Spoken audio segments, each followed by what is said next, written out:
بسم اللہ الرحمن الرحیم۔ السلام علیکم، ہمارے چینل پر خوش آمدید۔ میں نے اپنی شادی کے حوالے سے بہت سے خواب بن لیے تھے اور بہت ہی زیادہ خوش تھی اور خود کو بہت خوش نصیب سمجھ رہی تھی کہ میری شادی اس شخص سے ہو رہی ہے جس نے مجھے خود چنا، مطلب کہ میں من چاہی بیوی بن رہی تھی۔ مگر یہ سارے خواب تب چکنا چور ہوئے جب شادی کی رات میرا شوہر کمرے میں آتے ہی سو گیا اور میرے سارے ارمانوں پر پانی پھر گیا۔ یہ کیسے ممکن تھا کہ اس نے ٹھیک طرح سے مجھے دیکھنا بھی گوارا نہ کیا تھا؟ ایسی کون سی نیند تھی جو وہ فوراً ہی مجھے چھوڑ کر سو گیا تھا؟ میرے اندر ہی اندر ایک آگ جلنے لگی تھی۔ میں کب سے ایک ہی انداز سے بیڈ پر بیٹھی اس کا انتظار کر رہی تھی اور اس نے تو مجھے ایسے نظر انداز کر دیا تھا جیسے کمرے میں موجود ہی نہیں ہوں۔ بھلا مجھ جیسی حسین اور منچاہی لڑکی کو بھی اس طرح نظر انداز کیا جا سکتا تھا، اور وہ بھی شادی کی پہلی رات؟ اس بات نے مجھے جلتے توے پر بٹھا دیا تھا۔ کچھ دیر میں نے اپنے شوہر زاہد کا انتظار کیا کہ کیا پتہ کچھ دیر کی نیند کے بعد وہ جاگ جائے، لیکن جب وہ گہری نیند میں سو گیا اور اس کے خراٹے کمرے میں گونجنے لگے تو میں نے اٹھ کر اپنا عروسی جوڑا تبدیل کیا اور یہاں سے وہاں چکر کاٹنے لگی۔ نیند میری آنکھوں سے کوسوں دور تھی۔ اس رات کے انتظار میں تو میں پچھلے 20 دن سے انتظار میں ہی رہی تھی، اور جب یہ رات آئی تھی تو سب کچھ مٹی میں مل گیا تھا۔ دراصل میری عمر صرف 18 سال تھی، اسی لیے میرے اندر پنپنے والے جذبات کی شدت کچھ زیادہ ہی تھی۔ پھر زاہد نے مجھ سے اپنی محبت سے شادی کی تھی۔ اس بات نے مجھے مزید مغرور بنا دیا تھا، لیکن شادی کی پہلی رات اس کے رویے نے مجھے چونکنے پر مجبور کر دیا تھا۔ جس نے مجھ سے شادی کرنے کے لیے اتنے پاپڑ پھیرے تھے، وہ پہلی ہی رات مجھے چھوڑ کر کیسے سو سکتا تھا؟ میرا دل بری طرح سلگ رہا تھا اور آنسو تھے کہ روکنے کا نام ہی نہیں لے رہے تھے۔ میں دبے پاؤں کمرے سے باہر نکلی اور سوچا کہ اپنی دوست کے کمرے کا جائزہ لیتی ہوں۔ آخر کو وہ بھی تو میرے ساتھ ہی شادی ہو کر گھر میں آئی تھی۔ کیا ایسا ہی کچھ اس کے شوہر شاہد نے بھی کیا ہے؟ لیکن میں جیسے ہی اپنے دوست کے کمرے کے باہر پہنچی تو مجھے اندر سے اپنے دوست شازیہ کی کھلکھلا کر ہنسنے کی آواز آئی اور مجھے مزید غصہ آنے لگا۔ میری دوست تو اپنی شادی کی رات بہت خوش تھی اور ایک میں تھی جو تنہائی کا عذاب جھیلنے پر مجبور تھی۔ سارے گھر والے ایسے سوئے پڑے تھے جیسے کئی دنوں سے جاگ رہے ہوں۔ شادی والا گھر تھا، ہر جگہ سامان بکھرا پڑا تھا۔ میں نے ادھر ادھر نظر دوڑائی اور تھک ہار کر واپس اپنے کمرے میں آ گئی، جہاں میرا شوہر زاہد ابھی تک کھراٹے لے رہا تھا، اور وہ رات میں نے کروٹیں بدلتے بدلتے گزاری تھی۔ میں یہی سوچ رہی تھی کہ اگر زاہد نے مجھ سے اتنی محبت سے شادی کی تھی تو پھر مجھے کچھ وقت دینا بھی گوارا کیوں نہ کیا تھا؟ پھر کب مجھے نیند آ گئی پتہ ہی نہ چلا، اور صبح میری آنکھ کھلی تو زاہد مجھ سے پہلے ہی اٹھ چکا تھا اور کمرے میں موجود نہیں تھا۔ میں اٹھ کر تیار ہوئی تو پتہ چلا کہ میرے اور شازیہ کے گھر والے لینے کے لیے آ گئے ہیں۔ میں اور میری دوست شازیہ دونوں ہی گھر والوں کے ہمراہ اپنے گھر آ گئے، لیکن زاہد سے میری ملاقات نہ ہو سکی تھی۔ زاہد کی بڑی بہن نے بتایا تھا کہ وہ صبح سویرے ہی کہیں کام سے چلا گیا ہے۔ میں بار بار اپنی دوست شازیہ کا چہرہ دیکھ رہی تھی جو خوشی سے کھلا ہوا تھا، نظر آ رہا تھا۔ ایسا لگتا تھا جیسے اسے کوئی خزانہ مل گیا ہو۔ نہ ہی اس کی ہنسی بند ہو رہی تھی اور نہ ہی اس کے چہرے کی چمک میں کوئی کمی تھی۔ میری اماں نے میری اداسی کو محسوس کر لیا اور کہنے لگی، کیا بات ہے شازیہ، تو بہت خوش نظر آ رہی ہے، لیکن ایسا لگتا ہے جیسے فرات تمہیں کوئی پریشانی ہو۔ کیا بات ہے، تم خوش نہیں ہو یا زاہد کا رویہ ٹھیک نہیں ہے تمہارے ساتھ؟ میں چاہ کر بھی اپنی ماں کو یہ نہیں بتا سکتی تھی کہ شادی کی پہلی رات ہی میرے شوہر نے میرے ساتھ کیسا سلوک کیا، اسی لیے مسکرا کر بات ٹال گئی اور کہا کہ تھکن کی وجہ سے ایسا محسوس ہو رہا ہے۔ پھر رات گئے زاہد اور شاہد بھائی ہم دونوں سہیلیوں کو لینے آ گئے۔ ہمارے میکے پہنچ گئے، وہ لوگ پہلے شازیہ کو لینے گئے اور پھر مجھے لینے ہمارے گھر آئے تو میں نے خفگی کا زاہد سے منہ پھیر لیا تھا۔ زاہد نے بھی اس بات کو محسوس کر لیا تھا، اس لیے گھر آتے ہی زاہد میرے پاس آئے اور رات کے لیے معذرت کرنے لگے اور کہا کہ میں جو چاہتی ہوں ویسا ہی ہوگا۔ کچھ دیر کے لیے ناراضگی کے بعد میں ان کے آگے ہار مان گئی۔ پھر وہ مجھے بہلانے کو مجھ سے یہاں وہاں کی باتیں کرنے لگی جبکہ میں ان کی قربت کا انتظار کر رہی تھی۔ لیکن دوسری رات بھی بنا کوئی تعلق قائم کیے ہی زاہد سو گئے تھے۔ اس بات نے مجھے توڑ دیا تھا۔ کچھ دیر پہلے ہی انہوں نے کل رات کی معذرت کی تھی اور اب وہ ایک دفعہ پھر مجھے تنہا چھوڑ کر سو چکے تھے۔ ایسا کیسے ممکن تھا کہ کوئی مرد اپنی نئی نویلی اور پسندیدہ بیوی کو اپنے جذبات سے تسکین نہ پہنچائے؟ کوئی نہ کوئی بات ایسی ضرور ہے جس نے زاہد کو مجھ سے دور رکھا تھا، اور چند دنوں کے بعد جب مجھ پر اس بات کا انکشاف ہوا کہ کیوں وہ مجھے چھوڑ کر اس طرح سونے لگے تھے تو میرے ہوش اڑ گئے۔ شادی کی دوسری صبح جب زاہد سو کر اٹھے تو میرا اترا ہوا چہرہ دیکھ کر ایک دفعہ پھر معذرت کرنے لگے کہ پتہ نہیں کیسے انہیں نیند آ گئی تھی، لیکن اب یہ بات میرے لیے ناقابل قبول تھی، اس لیے نہ ہی میں نے ان کی معافی قبول کی اور نہ ہی ان سے مزید بات کی۔ میں چلتے پھرتے اپنے ہی گھر میں اپنی دوست کو جس طرح خوش دیکھ رہی تھی، میرا دل حسد کی آگ میں چلنے لگا تھا۔ میری دوست اپنے شوہر کے ساتھ بہت زیادہ خوش تھی اور وہ دونوں ہر وقت ایک دوسرے میں گم رہتے تھے۔ گھر میں ہم چاروں کے علاوہ اور کوئی نہیں تھا۔ ان بھائیوں کے والدین کا عرصہ ہوا انتقال ہو چکا تھا اور ایک بڑی نند تھی جو کہ شادی شدہ تھی، اور ہماری شادی شدہ نند ہمیں اپنے بھائیوں کی دلہن بنا کر لائی تھی اور پھر خود اپنے گھر چلے گئی تھی۔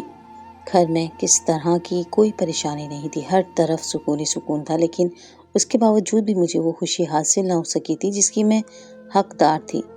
اور جب میں شازیہ کی طرف دیکھتی تو مجھے اس بات کا اور بھی شدت سے احساس ہونے لگتا۔ میرا دل چاہتا کہ میں چیخ چیخ کر دنیا کو بتاؤں کہ شادی کے 25 دن گزر جانے کے باوجود بھی میں کس طرح اکیلے پن کی زندگی گزار رہی ہوں۔ میرے شوہر نے مجھے اب تک وقت نہیں دیا تھا۔ ہر رات کوئی نہ کوئی مسئلہ پیش آ جاتا، کبھی وہ اتنی گہری نیند سو جاتے تو کبھی وہ لیپ ٹاپ کھول کر اپنے آفس کے کاموں میں مصروف ہو جاتے اور میں انتظار کرتے کرتے سو جاتی۔ اور جب اسی طرح مہینہ گزر گیا تو ایک دن نہ چاہتے ہوئے بھی میں نے یہ بات اپنی ایک اور شادی شدہ سہیلی کو بتا دی، کیونکہ میں شازیہ کو یہ سب بتا کر اس کے سامنے اتنا مذاق نہیں بنوانا چاہتی تھی، کیونکہ اس نے بہت دفعہ مجھے اس شادی کے روکنے کی کوشش کی تھی۔ شاید شادیہ کو پہلے سے یہ اندازہ تھا کہ زاہد ایک اچھا شوہر ثابت نہیں ہوگا۔ اس کا کہنا تھا کہ اس شاہد نے اسے بہت دفعہ اپنے بھائی کے بارے میں ایسی بہت سی باتیں بتائی تھیں جو اچھی نہیں ہیں، لیکن میں نے شازیہ کی باتوں پر بھروسہ نہیں کیا تھا۔ میں تو بس چاہے جانے کے غرور میں اندھی ہو گئی تھی، اور اب مجھے پتا چلا تھا کہ میری دوست نے ٹھیک ہی کہا تھا۔ اور جب میری شادی شدہ سہیلی کو اس بات کا علم ہوا تو اس کا منہ کھلے کا کھلا رہ گیا اور وہ کہنے لگی، فرحت تم نے اتنی بڑی بات اب تک کیوں چھپا رکھی ہے؟ تمہارا شوہر تو تمہارے قریب ہوتے ہوئے بھی تمہارا نہیں ہے، کیونکہ وہ نامرد ہے، اسی لیے تو اس کے دل میں کسی قسم کی کوئی جذبات پیدا نہیں ہوئے، اور شاید اسی لیے اس نے تمہیں اپنی محبت کے جال میں پھنسا کر تم سے شادی کی، تاکہ تم کبھی اپنی پکی سہیلی کی وجہ سے یہ بات کسی کے سامنے بیان نہ کرو، اور پھر اگر کبھی اس نے چھوڑا بھی چاہو تو تمہاری وجہ سے اس کا گھر نہ اجڑ جائے۔ یہ سوچ کر تم خاموش رہو۔ اپنی سہیلی پروین کی باتیں سن کر تو میری جان نکل گئی تھی کہ واقعی میری شادی ایک نامرد سے ہوئی تھی۔ اس سوچ نے مجھے ہلا کر رکھ دیا تھا۔ مجھے ساری زندگی ایسے ہی اپنی ادھوری خواہشات کے ساتھ جینا تھا۔ پروین کی باتوں نے مجھے سوچنے پر مجبور کر دیا تھا، اور میں نے سوچا تھا کہ میں زاہد سے اس بارے میں روبرو بات کروں گی اور انہیں علاج کا کہوں گی، لیکن شادی کو 3 مہینے گزر جانے کے باوجود بھی مجھ میں اتنی ہمت نہ ہوئی کہ میں زاہد سے روبرو اس بارے میں بات کروں۔ نہ ہی ہمارے درمیان کوئی تعلق قائم ہو سکا تھا، اور نہ ہی اس بات کو لے کر ہم دونوں کے درمیان کھل کر کوئی بات ہو سکی تھی۔ میں ہمیشہ یہی سوچ کر چپ ہو جاتی کہ اس طرح شاید ہمارے رشتے کا بھرم قائم رہ سکے۔ شادی کے 4تھے مہینے میں جیسے ہی میری دوست شازیہ امید سے ہوئی تو میرے دل میں بھی یہ خواہش انگڑائی لینے لگی کہ اب مجھے بھی ماں بننا چاہیے، لیکن میں کیسے ماں بن سکتی تھی؟ میں اپنا بے چین وجود لیے کبھی ادھر اپنے گھر کے صحن میں بیٹھ جاتی تو کبھی ایسے ہی گھر کے چکر کاٹنے لگتی۔ بہت دفعہ میں نے سوچا کہ اپنی ماں باپ کو اس بات سے آگاہ کروں، لیکن پھر اپنے بیمار باپ کا سوچ کر میں چپ رہ جاتی کہ اس بات سے نہ صرف انہیں تکلیف پہنچے گی بلکہ وہ بہت زیادہ فکر مند بھی ہو جائیں گے۔ جیسا چل رہا تھا میں نے اسے ایسا ہی چھوڑ دیا تھا، لیکن شازیہ کے حاملہ ہونے کی خبر نے میرے دل میں ہلچل مچا دی تھی، اور جب سے شازیہ حاملہ ہوئی تھی ہر کوئی مجھ سے بھی یہی سوال پوچھ رہا تھا کہ میں کب امید سے ہوں گی، کیونکہ ہم دونوں سہیلیوں کی شادی ایک ساتھ ہوئی تھی، اس لیے دنیا والے سمجھ رہے تھے کہ ہماری اولاد بھی ایک ساتھ ہی پیدا ہوگی، جبکہ یہ سب قدرت کے کھیل ہیں۔ لیکن ایک ساتھ ہونے والی شادیوں میں شاید یہی مسئلہ سب سے زیادہ ہوتا ہے کہ دنیا والے ہر چیز میں موازنہ کرنے لگتے ہیں، اور یہی موازنہ جب اولاد کو لے کر ہم دونوں سہیلیوں کے درمیان آیا تو ہر گزرتا دن میرے لیے مشکل سے مشکل ترین ہوتا چلا گیا۔ میں نے دبے دبے لفظوں میں اپنے شوہر زاہد سے بھی یہ بات کہی کہ میں بھی اولاد کی خوشی چاہتی ہوں، لیکن زاہد نے میری طرف ایسی نظر ڈالی جیسے میں نے کوئی غلط بات کہتی ہو۔ زاہد نے میری بات کا جواب دینا بھی گوارا نہیں کیا تھا اور دفتر کے لیے نکل گئے تھے۔ ان کے اس طرح چلے جانے سے میں بہت دکھی ہوئی تھی۔ میں بیتے دنوں کو یاد کرنے لگی تھی اور میری آنکھوں سے آنسو بہہ رہے تھے۔ یہی زاہد تھے جو میری محبت کو پانے کے لیے گھنٹوں میرے کالج کے راستے میں کھڑے رہا کرتے تھے۔ جب سے شاہد بھائی اور شازیہ کا رشتہ ہوا تھا اور منگنی پر زاہد نے مجھے دیکھا تھا، زاہد کسی نہ کسی کام سے اپنی بہن کے ساتھ شازیہ کے گھر آ جاتا اور واپسی پر ہمارے گھر بھی لگاتے چکر، اور بہانہ یہ ہوتا کہ ان کی بڑی بہن شبانہ باجی کو میں اچھی لگتی تھی، جبکہ حقیقت میں زاہد کا مجھ پر دل آیا اور باجی اس بات سے واقف تھی، اس لیے وہ ہمارے ساتھ تعلقات قائم کر رہی تھی اور انہوں نے بھی سب کا جینا مشکل کر دیا تھا۔ انہیں پہلی ہی نظر میں مجھ سے محبت ہو گئی تھی اور وہ مجھ سے شادی کرنا چاہتے تھے، لیکن میرے ماں باپ نے یہ کہہ کر انکار کر دیا تھا کہ وہ ایسے اچانک اور انجانے گھر میں اپنی بیٹی کی شادی نہیں کرنا چاہتے، اور ویسے بھی میرے ابو میری مزید پڑھائی کے حق میں تھے۔ لیکن زاہد تو میرے گھر والوں کے لیے ایک امتحان بن گئے اور کئی دفعہ اپنی بہن کو رشتہ دے کر بھیجا، اور جب ابا نے کہا کہ ابھی تو فرح کالج میں ہے اور اس کی عمر بہت کم ہے، تو زاہد نے میرے ابا کو یقین دلایا کہ وہ نہ صرف میری پڑھائی مکمل کروائیں گے بلکہ مجھ پر کسی طرح کی کوئی زبردستی اور روک ٹوک نہیں کریں گے۔ تب نہ چاہتے ہوئے بھی ابا نے میرا رشتہ زاہد کے ساتھ طے کر دیا، کیونکہ اچھے رشتے کی تو بہرحال ہر والدین کو چاہت ہوتی ہے۔ زاہد کی محبت ہر گزرتے دن کے ساتھ بڑھتی ہی جا رہی تھی۔ رشتہ طے ہونے کے بعد وہ تو روزانہ ہی میرے کالج کے راستے میں آ کر کھڑے ہو جاتے اور میرے لیے کوئی نہ کوئی تحفہ لے کر آتے۔ شازیہ بھی میرے ساتھ ہی کالج جایا کرتی تھی۔ جب وہ زاہد کو اس طرح دیوانہ پن کرتے دیکھتی تو کہتی کہ یقیناً کوئی نہ کوئی ایسی بات ضرور ہے جو زاہد نے چھپا رکھی ہے۔ پہلی ہی نظر کی محبت تک تو بات ٹھیک ہے، لیکن جس طرح کی دیوانگی کا اظہار زاہد کرتا ہے مجھے کچھ ٹھیک نہیں لگتا۔ شازیہ کی بات سن کر میں ہنس دیا کرتی تھی، لیکن مجھے کیا معلوم تھا کہ میری دوست ٹھیک ہی کہہ رہی ہے۔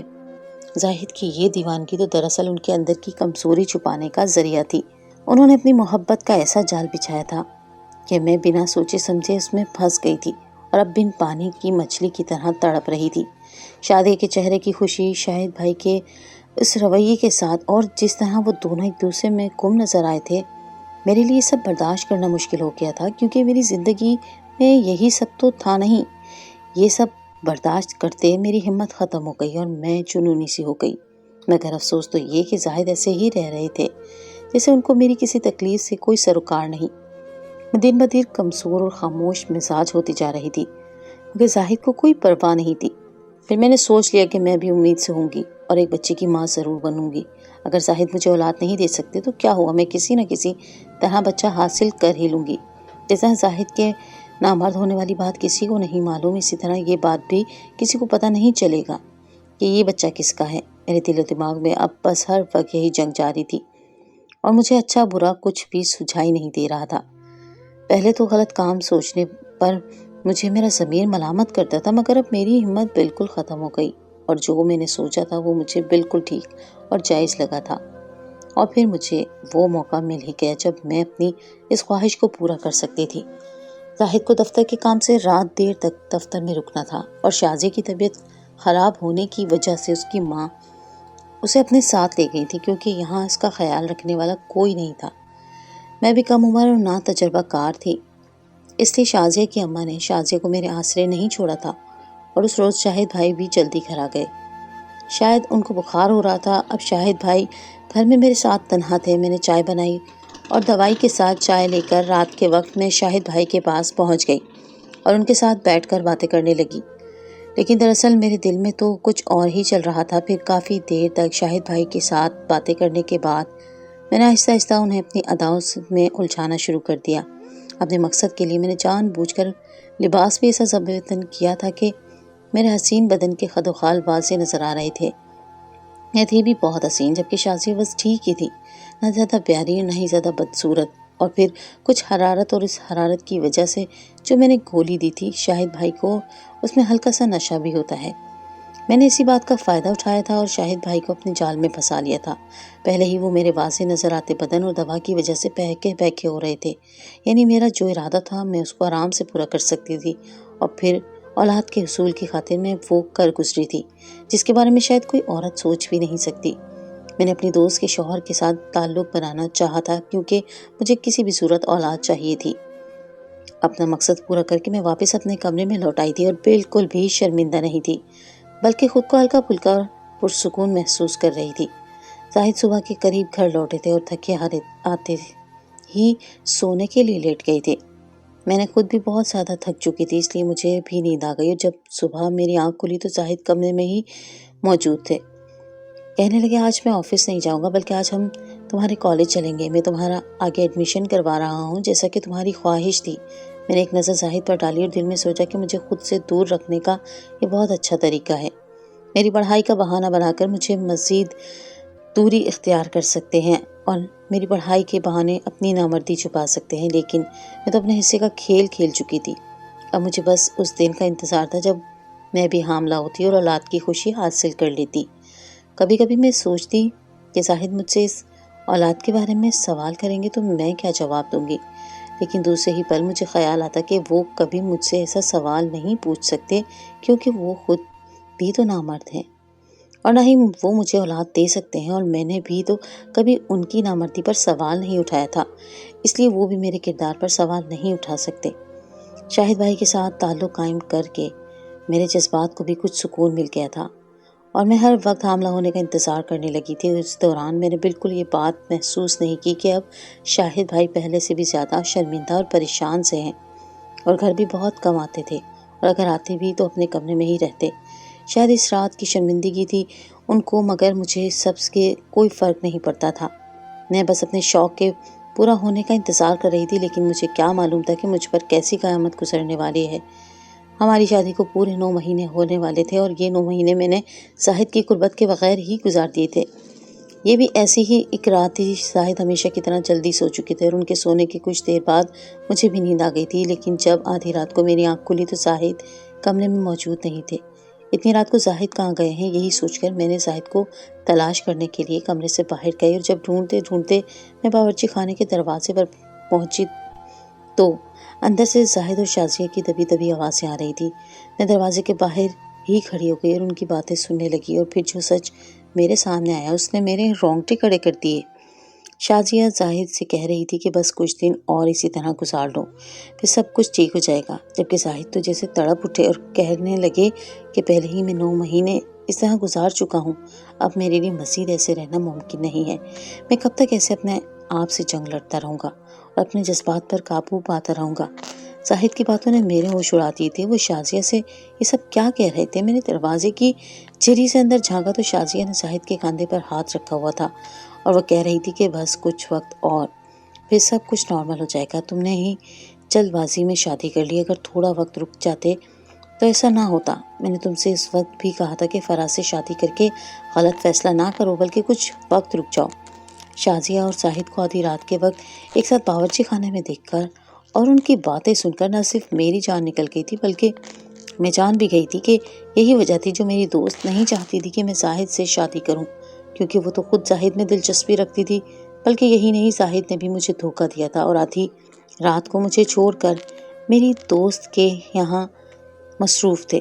لیکن اگر زاہد کو شازیہ میں ہی دلچسپی تھی تو انہوں نے مجھ سے شادی کیوں کی تھی؟ شاید اس لیے کہ شازیہ کو دیکھنے سے پہلے ہی شازیہ کا اس کے بھائی سے رشتہ ہو گیا تھا، اور پھر اپنا گناہ چھپانے کے لیے مجھ سے محبت کا ڈھونگ رچایا، کیونکہ اگر میری جگہ کوئی اور ان کی بیوی بن کر آتی تو وہ کبھی شازیہ کے ساتھ اتنا قریب نہیں دیکھ سکتی تھی، اور اب تو شازیہ ان کی بھابھی بھی تھی اور میری بچپن کی دوست ہونے کے ناطے اس کی سالی بھی۔ اس رشتے سے وہ اس کے ساتھ آسانی سے ملاقات کر سکتے تھے۔ میں باورچی خانے کے اندر جانے کی بجائے واپس لوٹ آئی اور سوٹ کیس نکال کر اپنا سامان پیک کرنے لگی۔ اب اس گھر میں میرا مزید کیا کام تھا؟ میں نے تو بچے کی خواہش میں اپنے جیٹ کے ساتھ غلط کام بھی کر لیا تھا کہ اس طرح مجھے اولاد مل جائے گی اور زاہد کی نامردی والی بات بھی چھپی رہے گی۔ اگر مجھے پہلے پتا ہوتا کہ یہ سب زاہد نے شازیہ کے لیے کیا ہے تو میں ایسا کبھی نہ کرتی۔ میری آنکھوں سے آنسو بہہ رہے تھے اور میں اپنا سامان باندھ چکی تھی کہ اسی وقت زاہد کمرے میں داخل ہوا۔ یہ دیکھ کر میں حیران رہ گئی کہ میں نہ صرف جاگ رہی ہوں بلکہ کہیں جانے کی تیاری بھی کر چکی ہوں۔ زاہد نے فوراً میرا ہاتھ پکڑا اور پوچھنے لگے کہ آدھی رات کو تمہیں کیا ہوا ہے اور تم کہاں جا رہی ہو؟ میں نے غصے سے روتے ہوئے زاہد سے اپنا ہاتھ چھڑایا اور زاہد سے کہا، جب آپ کے جذبات کی تسکین کے لیے شازیہ یہاں موجود ہے تو پھر میں یہاں رک کر کیا کروں؟ پچھلے 9 مہینے سے میں صرف یہ سوچ کر خاموش رہی کہ شاید آپ نامرد ہیں اور مجھے آپ کا پردہ رکھنا چاہیے، لیکن آج مجھے پتہ چلا کہ دراصل آپ کی مردانگی تو صرف شازیہ کے لیے ہے۔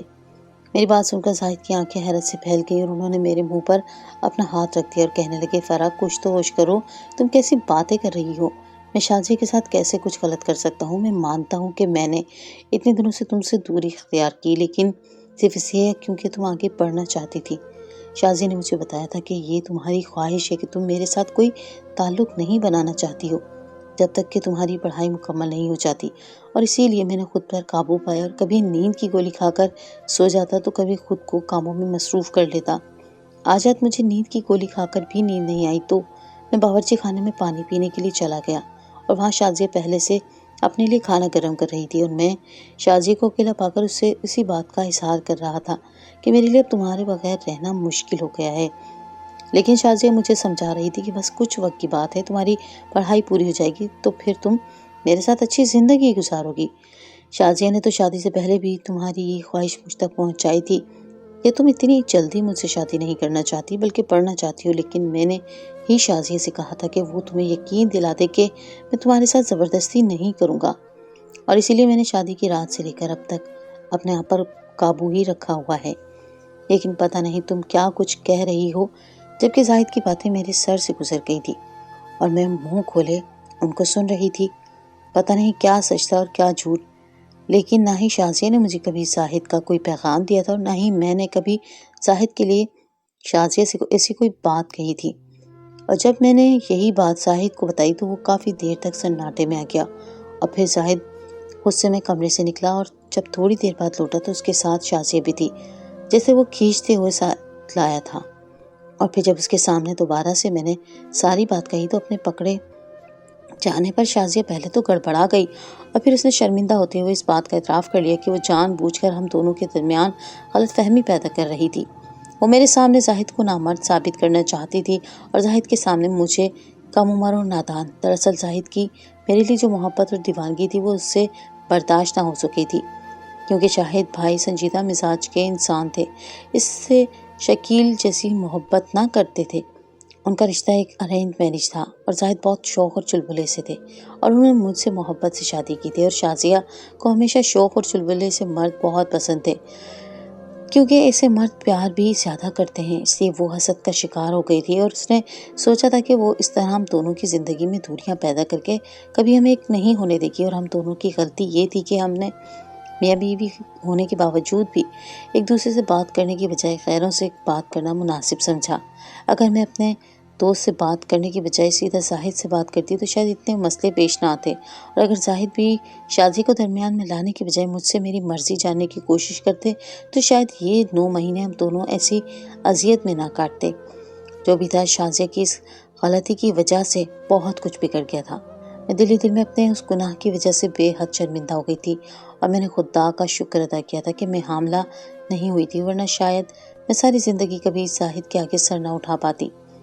میں نے اور زاہد نے ایک دوسرے سے معافی مانگ لی تھی، اور شاہد بھائی کو بھی زاہد نے شازیہ کا سارا سچ بتا دیا تھا۔ یہ جاننے کے بعد کہ شازیہ کے دل میں ہمارے لیے حسد پیدا ہو گیا ہے، شاہد بھائی خود اسے لے کر الگ ہو گئے تھے۔ ویسے بھی جو کچھ میرے اور شاہد بھائی کے درمیان ہو چکا تھا، اس کے بعد شاہد بھائی بہت اداس اور پریشان اور شرمندہ سے تھے۔